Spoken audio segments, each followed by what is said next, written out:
Yeah, so competitive benchmarking really is just measuring your organization or your brand, your product, your service, but you're measuring something about your own organization against either people that you know to be competitive, well, other organizations that are like your known competitors that you've identified and you've tagged, or frankly, it could be like going out and discovering new competitors. Yeah, so marketing strategy, a couple of different ways, probably right off the bat. One, you may discover like new audiences, new geographies, new territories, new categories and verticals, like through competitive research that you weren't thinking about before.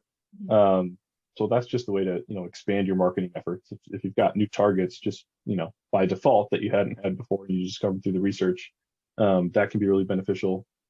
If you just do like an audit or a comparative, like a comparative study of some kind to other organizations, you just you see what they do in terms of marketing. And if you're not doing like competitive measurement or competitive audits, competitive assessments, again, you kind of have this really siloed view, this really inward looking view of your organization and your marketing activities. And you could be doing it all yourself in house. You could be working with an agency and you could be like, this works great. Like we're above all these marketing benchmarks that we've set and are very easy to meet anyway. But like, you could just be like, this is going great. And the marketing we've been doing the past 5 years has all worked. Like it translates into sales enough where we can kind of see it and measure it.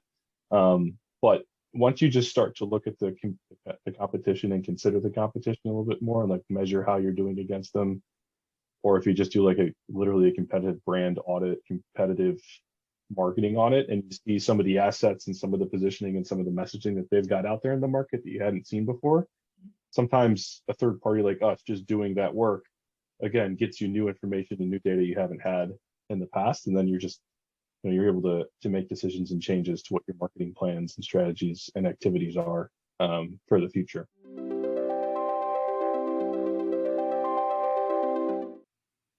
I mean, it could. I mean, your marketing can always make its way into your social media outreach. I mean, Sure.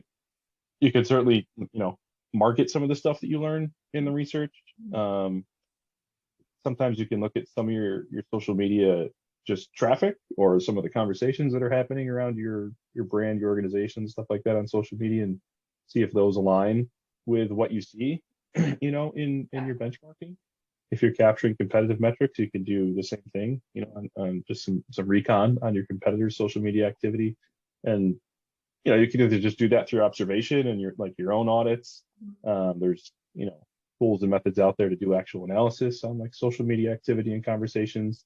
But to really capture like the data and the benchmarks at scale, it makes a lot of sense to just do the actual primary research and get those things in place. But it can always, you can leverage it for marketing and then place that on social or see if it aligns with like social conversations that are happening.